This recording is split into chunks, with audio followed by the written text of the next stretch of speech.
Monday, June 17th, 2024. Welcome to WagerTalk Today, your daily sports central for bettors. I'm Teddy Covers. I'll be joined momentarily by Steve Merrill, my co-host today on Monday, and we have a loaded show for you on this third Monday of June. We're going to start right off the top and be joined by Bryan Leonard. Bryan's going to talk some Reds Pirates. He's also going to talk some Dodgers Rockies in MLB action today. Bryan's got his eye on the underdogs. In What Bettors Learned, I'm going to talk about what a nightmare it's been with one-run decisions for me in MLB. Maybe if I complain about it, it'll turn it around for today. Adam Trigger's going to join us next. He's going to talk a pair of MLB, the Cubs and the Giants, the Padres and the Phillies. I'll talk Red Sox and Blue Jays with my big game breakdown. And Carmine Bianco to close out the show. We're going to talk Game 5, Edmonton and Florida in the NHL, and some Austria versus France when it comes to the Euros in soccer. So there you have it. Loaded Monday edition. Let's get right into it. Bryan Leonard, welcome to Wager Talk Today. It's good to be back and good to see you, Teddy. The pleasure's all mine. It's both of our pleasures, Bryan. Of course it is. That's right. That being said, That's right. Let's get right into it. This is a fascinating matchup today with the Pirates laying a big price against the Reds. Cincinnati's played pretty good baseball of late. Hard luck loss yesterday in Milwaukee. Nonetheless, we haven't seen Cincy in this.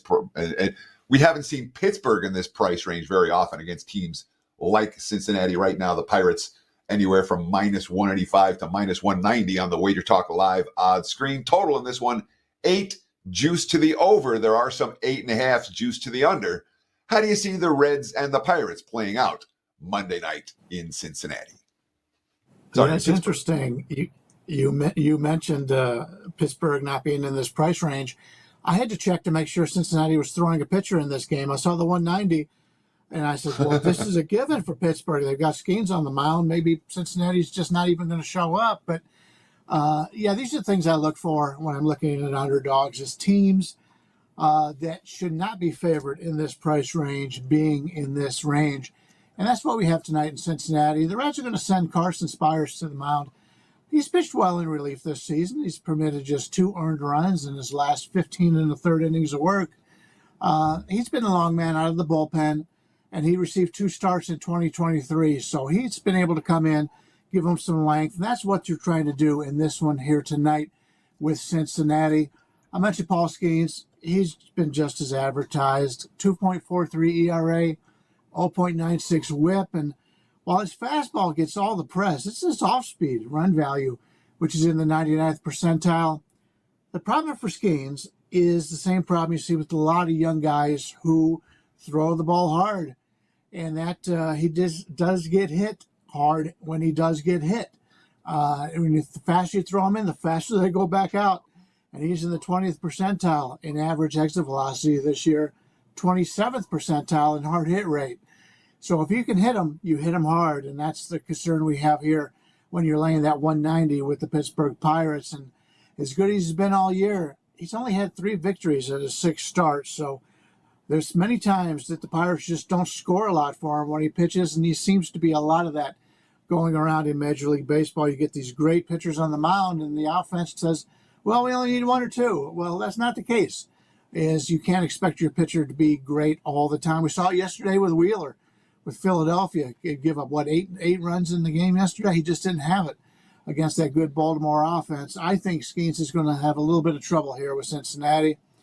From an offensive standpoint, Cincinnati has a 2% better WRC plus on the season, as these clubs rank 26th and 27th on the year. So neither team has really hit the ball well all season long. I just can't trust the Pirates to lay this type of price. And Ralph Michaels, stat daddy over here at Wager Talk, sent out that the Pirates are just 6-10 as a favorite this year when favored at 125 or higher. The average lay price is 153. So you're going to lose a lot of money laying 153 as they're 6-10 in that situation this year. I like Cincinnati. This is a good price for a team that I consider to be slightly better than Pittsburgh. And I'm not so concerned about the starting pitcher and Carson Spires not being a normal guy they send out there. He's been very good as of late. I think he's well deserved to get this start. So give me Cincinnati in this price range. So let me ask you this, Bryan, because you can make an argument that Skeens, through his first 6 big league starts, is the best pitcher in baseball right now. I mean, he's given up 9 runs in 6 starts. He's given up 26 hits in 6 starts. He struck out, 40, batter and a half per inning. And the Pirates are 5-1 when he takes the hill. So last time they were able to win, scoring just 2 runs for their ace. Why do we want to step in front of this guy? To me, he's bet on all the way right now, even with the market support he's getting. But clearly, Skeens is a pitcher who is living up to the hype through his early part of his MLB career. Well, if you bet on Skeens every game, it's not that great. He has been pitching well, no doubt about it. But just because you pitch well 5 out of 6 times doesn't mean that you're going to pitch well this game. But he is a talented pitcher. But I like the Cincinnati offense a little bit better here. I just can't lay 190. It's a small card today, obviously, being on Monday. But I couldn't find a lot of value in the favorites today. I think the underdogs are going to have a really good day. I understand what you're saying with Skeens on the mound, and he's tough to go against. But when you're betting baseball and when you're betting hockey, the way to win with the underdogs is hold your nose and play against the teams or the starting pitchers that are getting too much press. Like I said, he's only got 3 victories so far in 6 starts this year, and they haven't hit for him. They've got to be able to hit for him, and I don't think they're going to have a lot of success offensively. It'll be a low-scoring game here. I think Cincinnati wins this, and in this price range, I can't pass it up. Oh, Steve, you're muted. All part of WagerTalk.com. There we go. I'm still Steve Merrill. That's still Teddy Covers. That's still Bryan Leonard. All WagerTalk.com, and you can get the rest of June for free when you buy July. And why not do it now? Because you're getting almost a half a month for free. It's a fantastic special that's going up on WagerTalk.com. Works out to just over $6 a day. And yes, you still get some NBA Finals if you get on board tonight on Monday, because we have Game 5 and perhaps Game 6 or 7.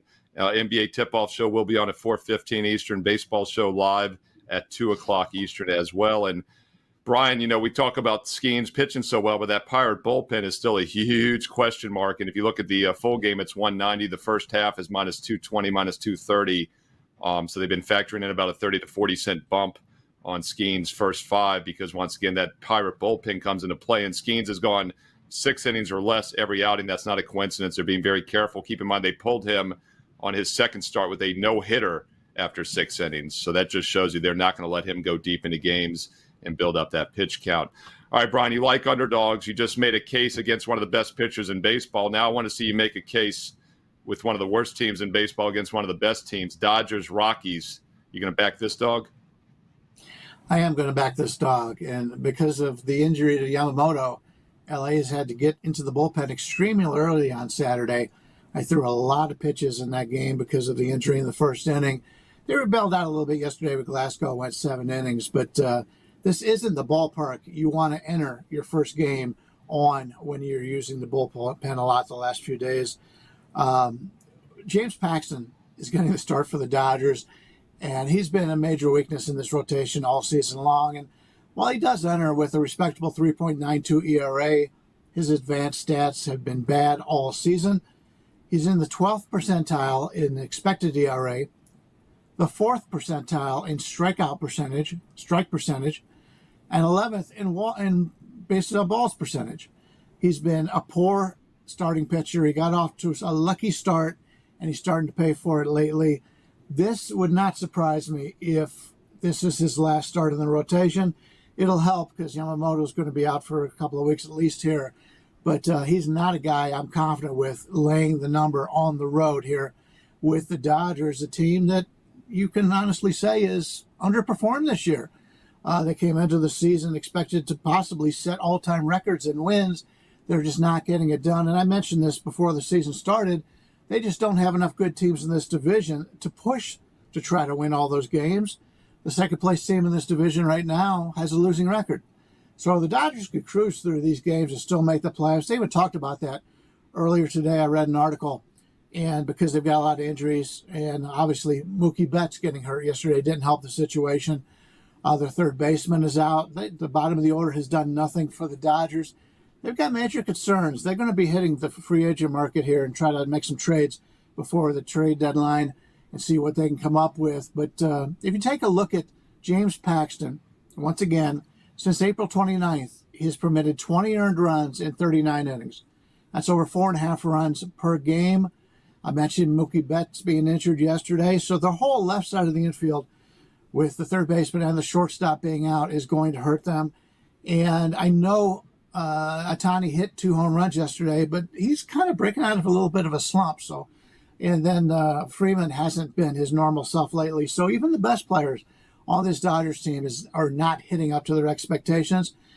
And what I really like here is Cal Quantrill. And I haven't said that very often in my career, but he's been very good this year, especially when you realize half his games are being played here in Denver and the altitude. He has a 3.30 ERA, 1.25 whip on the season. Since April 15th, he has permitted just 17 earned runs in 64 innings. That, once again, compared to his opponent, James Paxton, with 20 earned runs in 39 innings. And so we're getting a lot better pitcher right here for Colorado. He's changed his pitch mechanics this year. He's throwing a little bit less fastballs, a little bit more breaking balls, and it's worked out very well. In fact, his last 2 starts for Quantrill, he's thrown 11 shutout innings his last 2 starts. So I really like the situation here for Colorado. The offense is starting to get healthier. Nolan Jones came back to the lineup over the weekend, and he's been hot in his early return. And I expect a little bit more of that. They've got another player be coming back for the Rockies later on in the week. So I like the way this Rockies offense is starting to come around a little bit here, and they're playing all 7 games this week at home.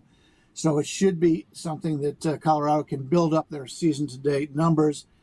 They've been very good the last few seasons in the home underdog role, and they have a real chance to pull off a big upset tonight.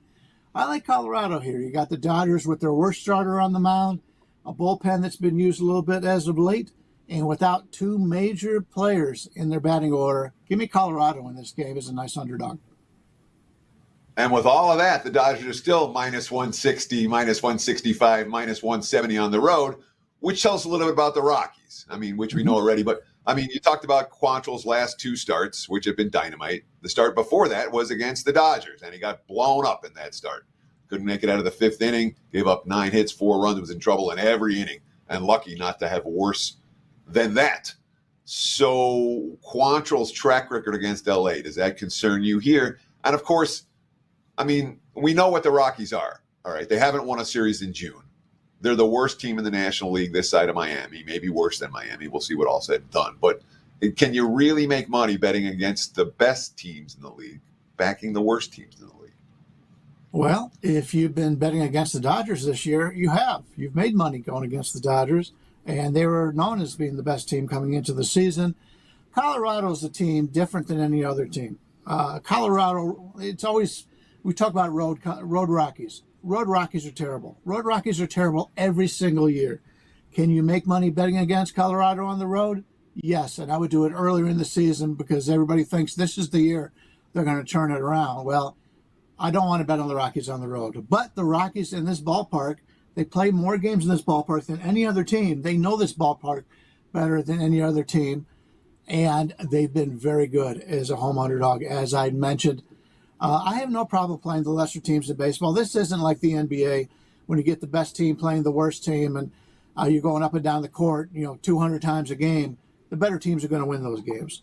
It's totally different in Major League Baseball and hockey, which is why I specialize in underdogs in those 2 sports, and I've had a lot of success. In fact, number 1 in Major League Baseball since May 1st in net profit this year, number 2 the last 3 days, number 2 the last 30 days, number 3 last year in Major League net profit, and we're in the top 6 again this year. So I've had a lot of success in baseball playing these ugly underdogs, and like I said before, this is an underdog day. I can't find a lot of value with any favorites, although we did play 2 of the favorites yesterday and swept the board. This is going to be a nice day for underdogs. Mondays usually are for myself. I like to take teams, the better teams play the big weekend, and then they start to relax at the beginning of the week. I like Colorado here. They're a team I want to play at home, don't want to play them on the road. Yeah, and Brian, to your point, the Rockies this year, definitely better at home. 14-19 versus 11-27 on the road. Up a unit, down 5.5 units away from home. So it's held up again. And they designed that lineup for the altitude and thin air. So it's not a fluke, and it's something that continues to work year after year.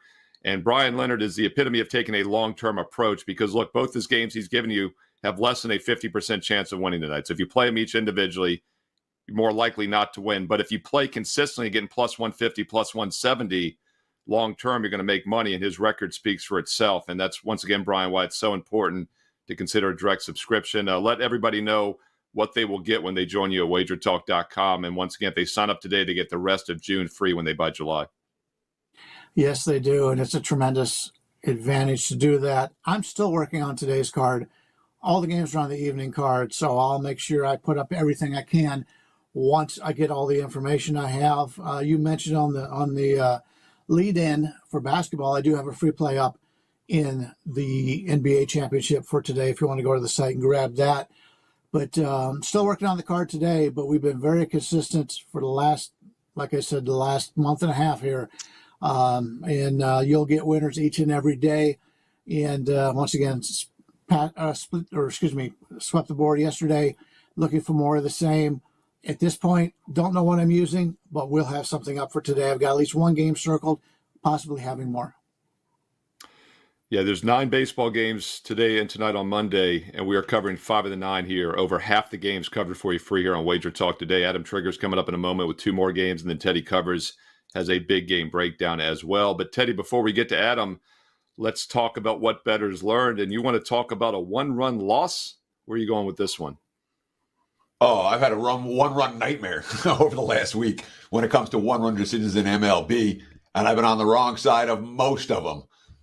Friday night, I had the Padres. They shut down the Mets, man. He allowed 2 runs in that game, but the Padres only scored 1. They had a runner on second, nobody out in the 9th, couldn't get him home. One of many wasted scoring chances for San Diego in that game, 2-1 loser. Saturday, hey, I got a Tigers 13-run outburst against Houston. It was 10-0 by the top of the 3rd, but it's no action. Verlander got scratched. Oops. So then Sunday, we got the Reds in Milwaukee. 3-0 lead. Same thing as Saturday. Milwaukee hit a 3-run homer against the bullpen. Cincy rallies, 1 in the 8th, a 2-out single in the 9th. Runner rounds 3rd, heading for home, room to spare. No, perfect throw. Game ends with an out at home plate. That happened to me once last week as well when I had an over that needed to get there. But the runner got thrown out at home to end the game. Since last Wednesday, the opponent, the team I bet against for MLB sides, they scored 4-4, 3-2, 5, and 5. Nary an offensive outburst in the bunch. And I'm 0-6 in those games, 4 one-run losses. Should have played them all at plus 1.5, eh? Well, tonight in MLB, I'm not playing a side. We'll talk total, and we'll do that a little bit later. When it comes to big game breakdown, you'll get my client play in baseball for free. Hopefully, it'll be a little bit better than what we were able to produce over the course of the last week. Frustrating week for me in baseball. Close the door on it with the loss yesterday and see if we can get going today, because June tends to be a time where MLB over the years has been pretty good for me. There, I whined about it. I'm done with it. Steve Merrill, back to you, my friend. Teddy, it kind of correlates to what we were just talking about, though, with Bryan. Bryan gives out a good 2-size dogs, plus 150, plus 170. They both have less than a 50%. Most likely, if you play either one tonight, you're going to lose. More than a 50% chance. But you don't need to hit 50% chance, with plus 150, 170. And I bring that up because I don't like to lay big juice in baseball. And a lot of times I'll use the run line and get a favorite down to minus 110 versus like minus 180, minus 200. And several times this year, they've won by exactly 1 run. And it's extremely frustrating because if I really wanted to capitalize on sales or capitalize on like daily wins, I could have had 5, 6, 7 more wins this season. But long term, and I've run the numbers and the handicapping methods I use, I know for sure that I am better off laying half the juice and taking a few extra losses by exactly 1 run. So once again, you got to decide if you're a serious long-term investor, and baseball is the epitome of a long-term investment approach because there's no point spreads involved, although with the run line, I guess there is, and that's what you and I are talking about right here. But the juice is a huge difference, right? With every half point in basketball, you're laying minus 110 still, football as well. So once again, you got to decide this summer, the next couple months before football begins, if you're playing baseball, are you taking a consistent, serious investment approach, or are you just trying to, pick a winner and get rich overnight? That's not the way to do it. And you're going to take some lumps. You're going to take some 1-point losses with run lines and other games and just, straight up games as well. You're going to have blown leads in the 9th inning, but it's also going to work to your advantage occasionally as well. So it's a long grind. It's a marathon, not a sprint, the dog days of summer, right? Sure, but hopefully more than occasionally. Hopefully it works in your favor at least half the time. Unfortunately, this last week, and it's not been a good June for me in MLB. We'll see if we can turn it around today. And what do you do when you're running cold? And one thing I saw years ago, about 20 years ago, a veteran capper said, Teddy, and I've always thought about this, is that I don't know the exact numbers, but you try to, like, the games you handicap correctly, there's going to be like 50% of them are going to be random one way or the other.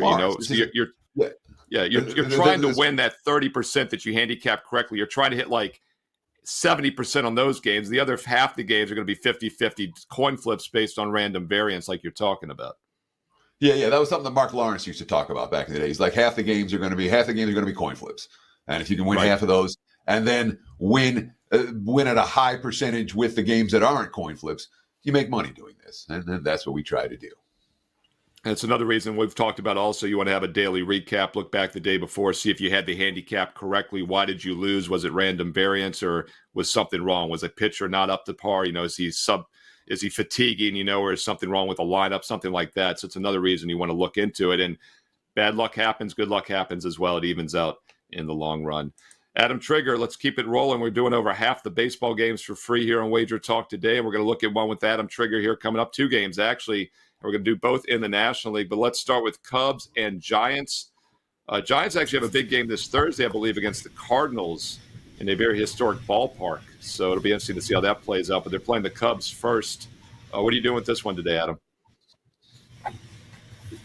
Well, guys, first, I have to say, because I talked about it on Wager Talk programming for the first couple months of the season, I can't believe how wrong I've been on the Cubs to this point, in the respect that I came on this show prior to the season, said to basically ladder bet this team, win the NL, make it to the playoffs, win their division, win the World Series. And, I'm glad I haven't been betting that thought on a day-to-day basis, because they really just have not lived up to those expectations. Going into the weekend, coming out of the weekend where they dropped 2 of 3 to the Cardinals, they've now lost 9 of their last 10 series. The only series win during that span was a 2-game sweep of the White Sox, where they trailed in both games. And the only teams with worse records in the big leagues during that span are the White Sox and the A's. So the Cubs have been bad. But, they're right. They're still in the mix in the NL. And I do think that there is, there is potential for this team to sort of bounce back, in the coming weeks, maybe the coming couple months, and get themselves back into the mix. The problem, in my opinion, with the Cubs so far is no one stepped up yet. This was a team, big reason I made a case for them coming into the year. I like their organizational depth. I didn't think injuries would be able to take a toll on this team, and they really, haven't. But no one's really stepped up. I thought they had a lot of guys that were in the lineup, on the bench, down at AAA that were all very similar. And the problem is they've been like similarly average. That's really been the issue, is no one's really taken over and had, kind of broken out for this team. And it's caused their offense to just be terrible. Well, again, they're still very much in the mix. Coming into today, they're just a game and a half back of the final wild card spot in the National League.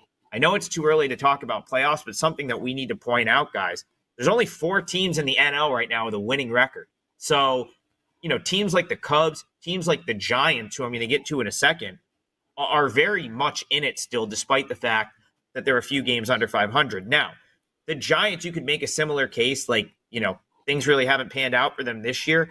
But I actually think that they're in a far worse spot than the Cubs, despite being a game better, in the win-loss record. Injuries have just ruined this Giants team. And now it's trickled down into the pitching, specifically the starting pitching, which was the one thing keeping this team competitive. Of course, a couple weeks ago, very publicized injury with Blake Snell hitting the IL for the second time and for the, foreseeable future. Over the weekend, Kyle Harrison injures his ankle in the weight room, just working out. So he kind of hits the IL, and he went on the IL like overnight without much notice, forced the Giants to have to basically throw every reliever that they had yesterday in the win over the Angels. The Giants are 6-10 their last 16 games, starting pitching ERA over 5 in that span. So now, unfortunately for the Giants, the pitching is regressing. And, and now you lose Harrison. You have the whole bullpen throw yesterday, and the bullpen has been bottom 5 in baseball all year. So here you have to go to Wrigley. I just think the Giants are in a really tough spot, made even more difficult by the fact that Harrison goes on the IL unexpectedly yesterday. And I think this is the spot where maybe the Cubs start to turn a corner. So I like the Cubs in this series, but I also like them just in this game, -110. I think the Cubs get the win. So, the biggest issue with the Cubs has been the lack of offense. And you look, here in June, where, as you mentioned, they haven't won a series. 4-2-3, 4-2, 4-2, 0, 5-1. These aren't crooked numbers. What changes today for Chicago when it comes to the crooked numbers? Because when you have a lineup that's not, it feels like a pick'em game, and it's priced like a pick'em game. Where's the edge? So I think what changes for the Cubs today is the Giants pitching situation. I talked about the bullpen. What we haven't talked about yet, Teddy, is Jordan Hicks, who is the Giants starter tonight. But remember, Jordan Hicks is a converted reliever, right? So he'd always been a reliever throughout his career. He converts to a starter this year, has a fantastic April, comes out of the gate hot, 1.59 ERA. Since ERA is over 4, and more importantly, Teddy, he hasn't pitched past the 6th inning once. He's actually only pitched into the 6th inning one time in his last 8 starts. So it seems to me like when I'm watching him that he's just not the same guy. And then when you look at the advanced metrics, fastball velocity down, and that really should come as no surprise because he's a converted reliever. So, that's a tall ask. Not everyone's Garrett Crochet, who just goes from the bullpen and is a Cy Young contender as a starting pitcher. Hicks looks like he's getting fatigued. And if he doesn't give them length here, which he has not for the last, we're going on about a month and a half since he's really pitched deep into a game, I think the Giants might be in trouble because A, the bullpen numbers are not good. They've been bottom 5 in the league all season, and they're coming off of a day where they basically needed their entire bullpen just to get through a game because they found out the morning of that they had no starting pitcher, so they couldn't really make a move to offset it. So that's a big reason why I think the Cubs bats could get going. Giants, tough pitching situation. They're back home at Wrigley where they tend to hit better. So, if they can get Assad a couple runs, he's a guy that just, he'll go 5 innings, give up 2 runs. He's not great, but he's also, throws 4 or 5 pitches. He tends to be competitive. I think the Cubs will be in a good position to get a win here. Adam Trigger talking some baseball here, Cubs and Giants. And once again, the Giant-Cardinal game is on Fox this Thursday in Rookwood Field, the oldest operational professional ballpark since 1910. It's the Field of Dreams game, so it'd be something might be worth checking out later this week on Thursday night. Set the DVR. So one of the few games I'll set a DVR for this year, probably for baseball. It'd be kind of cool to see that. All right, a week ago, Adam, I was on the show here with Teddy and Prez, and I was talking about how the Phillies are in a terrible scheduling spot, coming back from London. And I said, let's play against them on Tuesday. But then I told Teddy, I would maybe see a spot where they come in with a little momentum. First game in Fenway in 3 years. I go, so if they do get that win Tuesday, fade them the rest of the way. And that's exactly what happened. They won that first game. They've gone 1-4 straight up since. They now return back home finally since that trip a week ago. And they're taking on San Diego. San Diego lost 3 straight to the Mets, who played much better after London. So, Adam Trigger, what are you doing with this game? 2 teams that are not in good current form right now, Padres and Phillies.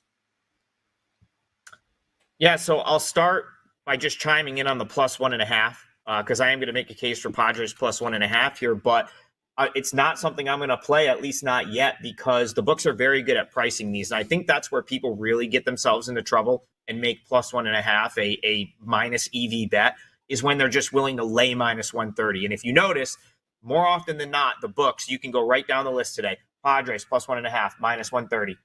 Reds +1.5, -130, right? They usually kind of dangle the carrot in that range and, get you to lay the -130, which typically makes them not as great of a bet. But that's the way I want to look in this game. Again, the reason it's not going to be a client play for me or not something I even considered was the price tag. If this was more like minus 110, it would be. And you know what? There's a couple of narratives that may cause the Phillies to take money here. One, the fact that you're going to see, there's a couple of things you're going to probably see on Twitter throughout the day that I'm going to try to give you the counter of here. One, Phillies are 37-16 against sub 500 teams. I don't consider the Padres a sub 500 team. I understand that they now are after being swept by the Mets, but this is still a baseball team that I fully expect to finish above 500 this year. There's too much talent in that entire organization and in that lineup for that team in the National League, where we just talked about there's 4 teams with winning records. The Padres will be a 5th probably sooner than later. So I don't think that the under 500 narrative really works here. The other thing, the Phillies, 23-3 at Citizens Bank Park since April 15th. But, Steve, you kind of started to make the case for this last week. This is a really tough spot for the Phillies. Anytime a team's been gone from home forever, I think their last home game was like June 5th, right? They've been to London. They had to come back. They went to Boston, then to Baltimore over the weekend. That first game back home tends to be a tough spot. These are still human beings. They still have been gone for 2 weeks. They get home, have to like take care of the same things you and I would when they get home. And then they have to turn around and play a game. There's no off day. It's okay. It's helpful when you've got an off day. Here, no off day. They play Baltimore yesterday. They're right back out tonight playing a game at home here. So I think that makes it a tough spot. The other thing I think is a little bit of an issue here for the Phillies is the pitching regression on a whole, because this is a team that you talked about not really hitting right now, but the starting pitching this year has been phenomenal. However, last 24 innings pitched for the starters, they've given up 24 runs. So you're seeing the starters collectively get hit. That tends to trickle down into the bullpen. This is a bullpen that hasn't been overly stressed out this year because for so long they were getting 7-inning gem from Wheeler, next day from Nola, like right down the line. And Christopher Sanchez has had a very solid season so far, but he's not Nola and he's not Wheeler. He's much easier, in my opinion, to make a case to play against than the other two. And his whip is 1.39, which is actually very average when it comes to starting pitching. And I think makes that 3 ERA that he brings into play tonight a little bit misleading. I think he's been fortunate to have the surface numbers that he has this year. Randy Vasquez on the other side for the Padres, someone that, Steve, we talked about him on a show last week. And I think I've brought him up the last 2 weeks in a row. He's starting to figure it out. He's someone that they got in the Juan Soto deal. He's someone that they were high enough on where he was a piece in that trade. And he's starting to put it together. He throws like 6 different pitches. So there was always going to be figuring out his pitch mix at the major league level. He's starting to throw his fastball more, and it's been very effective. 3.97 ERA his last 4 starts. The game we talked about last week, Steve, which I think was a client play for Steve. I'm pretty sure he hit a 4%er in this game. Vasquez went 5 innings, gave up 1 run. So he's been very solid of late, and I think he's going to continue to pitch well. And he's the type of guy that mixes it up enough where he can keep a lineup like the Phillies off balance and not hitting the ball into the ballpark. So I think the Padres are going to get right at some point. I'm shocked that they were swept by the Mets over the weekend, but maybe this is the spot they do, and getting a run to work with in this game sounds good to me. So Padres plus 1.5, I think, has some value. So the Padres are now 0-7, their last 7 on the highway. They got to 6 yesterday in defeat. Prior to that, the other 6 road games, they scored 1, 1, 2, 2, 1, and 3. What's wrong with this lineup? Why doesn't this lineup hit? You look at it, you say it should hit. They're in some hitters' ballparks. They still can't hit. Do we trust the Padres to actually score runs today with a lineup that just, again, 7 straight road losses and 3 runs or less in 6 of those games? Is that a concern? It's very – I don't really know what to make of the Padres, how poorly they've been overall. I will say this, and this might be a note for you to take. In this series, I will probably find a way into the series with the Padres. Another thing that held me off here is the fact that they're facing another lefty. It seems like this team is up against a lefty just about every day. At least if you go back to the last week or so, they keep running into left-handed pitching. I think they had to face Quintana, Sean Manaea. They ran into, I think, Sears, at least one lefty in the series with the A's. And Tatis doesn't hit left-handed pitching well, and they were without Profar for a few days, which is like, Tatis is the guy that's really been stirring the drink for the Padres offensively right now, because a lot of those guys are struggling. So I do think at some point, they're going to face some right-handed pitching, which collectively the lineup is better against, specifically your best player that had a ridiculous hitting streak that was hitting like 400 during that hitting streak. Fernando Tatis hits right-handed pitching much, much better. And just generally, I just don't think you're going to hold down a lineup. Machado's back. You look at this lineup 1 to 9, they can't just continue to not hit. So I don't know if it's here, but again, I do see reasons to play against Sanchez. However, I don't know if it's here because they run into a lefty, but I do think the Padres will get right in this series at some point. So again, not something that made my card for today, but that's kind of the way I'm looking, and that's something I would look at as you're going to look at this series in the coming days. Yeah, I've talked a lot about it the last several weeks on the baseball show. I mean, the Padres' offensive numbers on the road have been just tremendously better, and they slumped a little bit in New York. The 1-run games on Friday, Saturday, obviously, but they're still hitting almost 280 on the road, averaging almost 5 runs a game this season. So I do think there's some upside at some point with San Diego. Maybe yesterday's offensive improvement was the buy sign, but the Phillies definitely due to regress, and we've definitely seen that starting to happen here over the past week. And Dan Alexander will talk more about it at 2 o'clock Eastern today on the Monday Baseball Show. Dan the Man and his Philadelphia Phillies. Adam, great special. Buy July, get the rest of June for free. That's the next half of a month for free. What will people get with you at WagerTalk.com?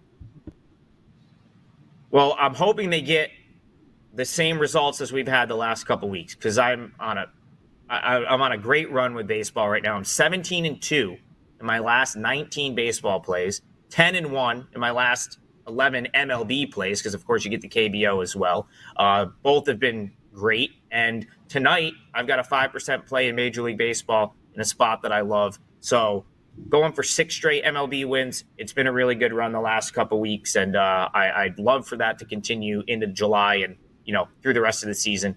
But that's what I'm looking at tonight, and it's up on my page now, wt.buzz/AT. It's Adam Trigger, and that's, once again, you get some Korean baseball along with the Major League Baseball when you get that all-sport, all-access, because you get every play, every sport that capper releases, and if you buy July, you get the rest of June for free. Adam Trigger, Bryan Leonard was on earlier. That's Teddy Covers. I'm Steve Merrill. No promo code needed for any of us. You can get multiple cappers, save big and win big this summer, and build your bankroll with football around the corner. And Teddy and I are going to build your bankroll with baseball. And Teddy, let's keep it going. Let's go for over half the games today. This will be our 5th game of the 9 here. Red Sox, Blue Jays, big game breakdown time.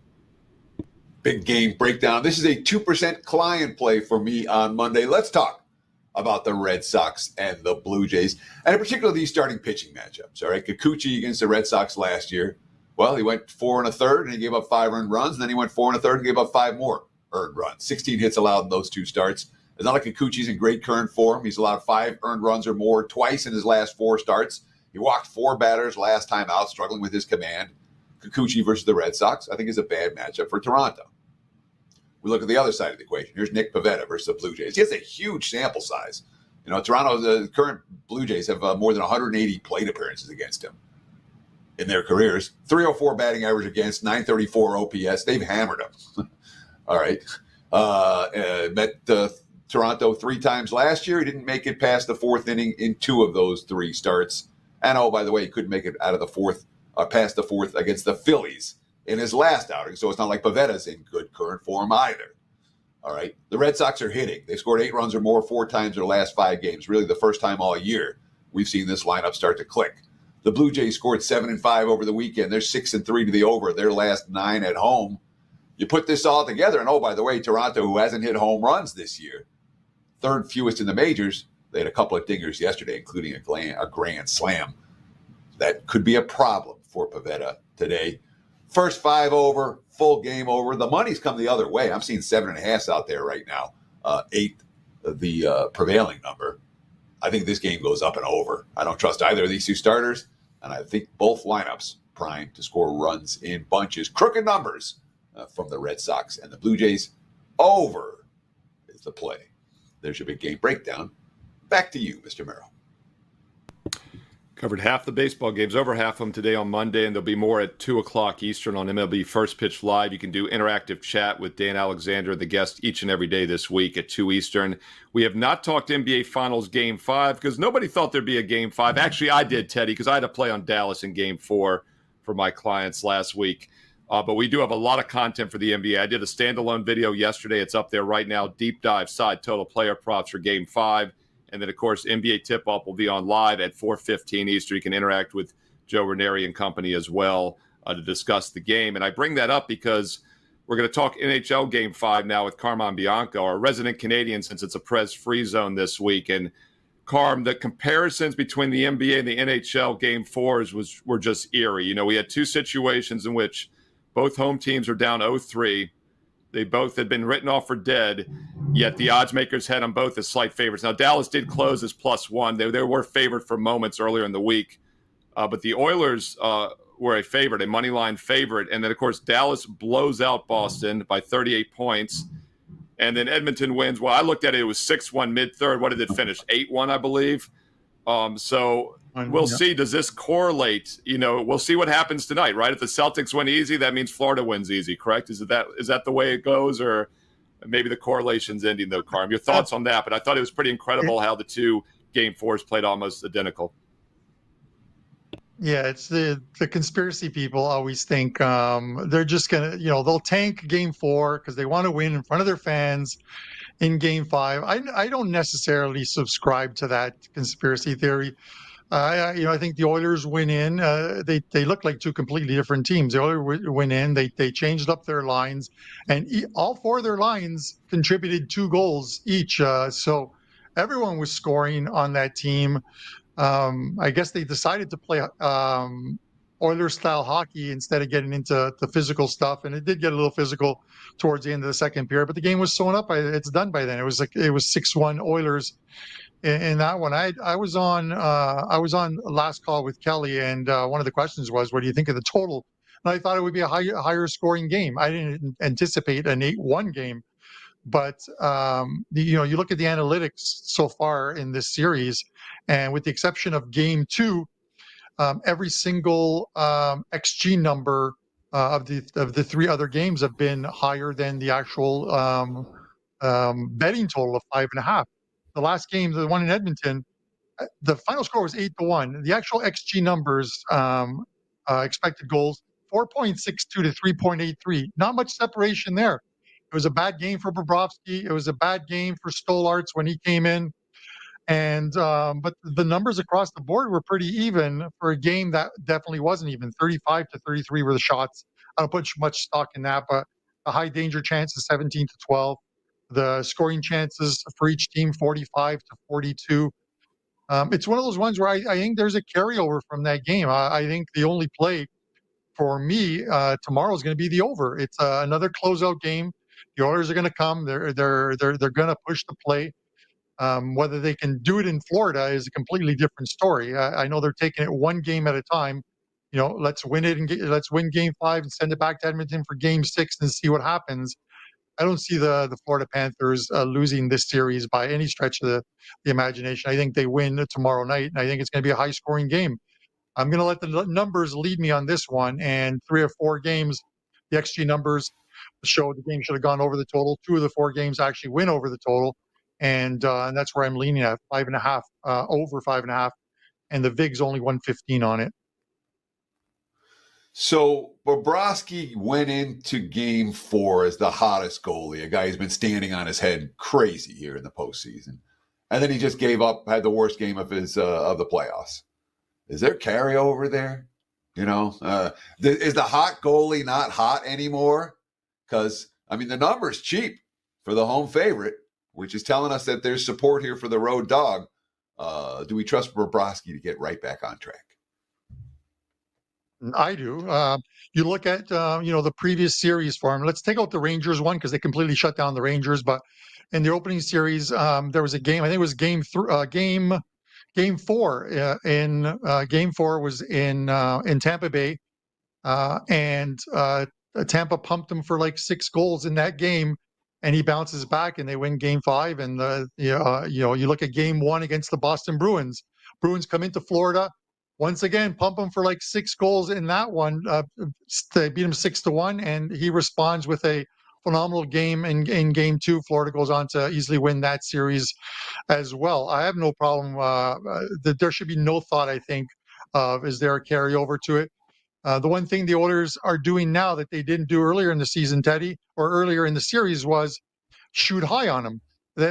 Game 1, they were shut out. Every single chance they had was low. He hadn't allowed a goal in the playoffs through the 5-hole. He allowed one going into game 4. I think it was at 28 of 38? I think it was 26 of 38 goals that he had allowed were either top right or top left, over the glove hand, over the blocker hand. The Oilers have to go high on him. That's the scouting report is there. Go high on them. The Oilers did that very well on Saturday. Let's see if they can do it again on Tuesday. I just want this game to go over the total. And at that point, kind of like using the Pavlos line, I don't care who wins as long as there's 6 or more goals. He's neutral on the side. He just wants both teams to play well and score some goals. It is a fun way to play games. That's the beauty of the over, right? You can just root for both teams and for both offenses in any sport. Speaking of sports, we covered half the baseball games. We briefly touched on NBA Finals Game 5. A lot of content here once again on the channel.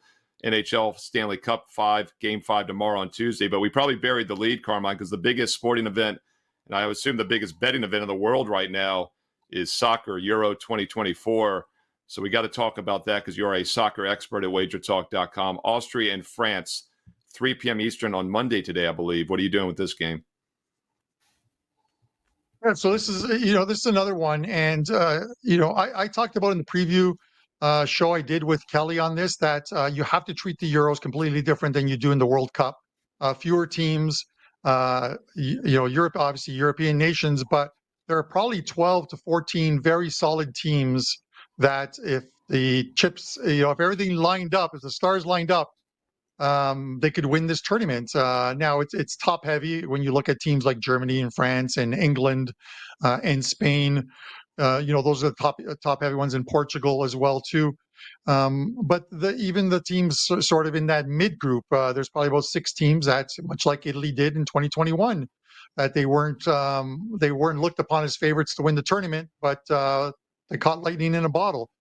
And this is the thing: France is the second choice coming into this tournament. Match day ones are normally one of the toughest ones because these teams like to build throughout a tournament. France is no different. One thing that I do, and I did for this game here, is, and I've done for earlier games, is look to see who these teams are playing in their lead up into this tournament, friendlies. If they're scheduling powder puff type teams, minnows per se, they may not be ready and fully cranked up in game 1. And that's where you can, if you get the right line, you can take a dog in it. There's a game going on right now, and I was talking with the guys in the live chat, Slovakia and Belgium, and it's 1-0 for Slovakia. They are pulling off the upset, closing in on halftime. This is one where Austria made a managerial change. They brought in Ralph Rangnick, and he took over Manchester United for a short period of time, but he's Austria's manager. They're unbeaten in 7 games coming into this one, all friendlies, but they scheduled, the Austrian Nation Football Federation scheduled games against very good teams coming into this one. All the teams that were taking part in this tournament, Germany they beat, Slovakia they beat, Turkey they beat, Serbia they beat, and then a draw against Switzerland in their last game. It's a way of battle testing because those teams are certain to be using their good lineups, their starting lineups. You look at France. France scheduled a game against Luxembourg, beat them 3-0. They didn't even cover that game because I think they're a 4 or 5 goal favorite in that one. Then they played Canada in Lyon, another home game for them, a 0-0 draw with a solid lineup. Mbappe came in the last 15 minutes or so, still couldn't do anything. Are they vulnerable to lose today?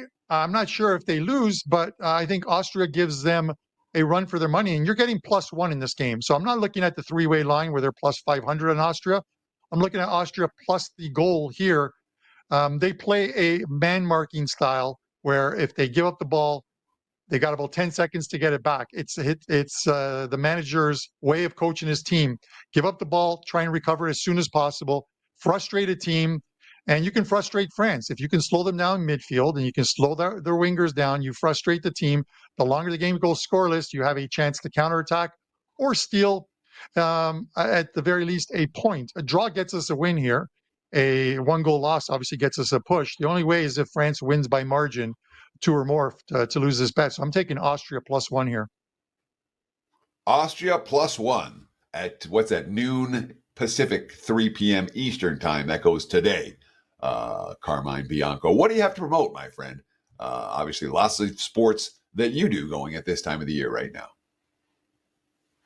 Yeah, I'm focusing mainly right now, Teddy, on the Euros and then the Copa America that takes place in the U.S., kicking off on Thursday at Mercedes-Benz Arena Stadium in Atlanta, Argentina, defending champions against Canada. All my tournament plays are in one package. You can get them or you can buy them separately, but $129 gets you all 3 tournaments that are being played this summer. There's 69 days of soccer left from today to the end of that 3rd tournament. You can get them all. I actually have 2 very big plays loaded, one for tomorrow, 5% play, and then another one on Wednesday in the Euros. Euros are heating up for me. I'm really looking forward to this tournament. And then Copa America is right around the corner on Thursday. You can get all of those up on my page at wt.buzz/CB. Just a great way to add to your bankroll this summer. You know, Teddy and I are doing baseball, but Carm's got NHL, Stanley Cup for what remains, but then a ton of soccer as well. It's a 3-tournament special for just $129, 69 days. As Prez would say, 69, dude, 69 days of soccer. I got my Prez reference in, so we're good for the show, which means Teddy covers. You can take us home. We'll do it again tomorrow. By the way, Teddy, tomorrow's show, we're going to have the 2 newest members of WagerTalk.com, Ross Benjamin and Jesse Schul, joining us. So it'll be a little special episode as we initiate them to the family at WagerTalk.com. They're, of course, coming over from SportsMemo.com. And once again, rest of June free when you buy July, so why delay? If you buy it today, you get an extra day. If you buy it tomorrow, you get a lot of time too. But get the rest of June free when you buy July. Any capper and all cappers, Steve Merrill, Teddy Covers, Carmine Bianco, Bryan, Leonard, Adam Trigger, and everybody else at WagerTalk.com. Teddy, take us home. Sure, that's going to wrap it for the day. On Monday, we'll do it again, as Steve said, on Tuesday. Same time, same channel. Between now and then, enjoy the games, and best of luck with all your bets.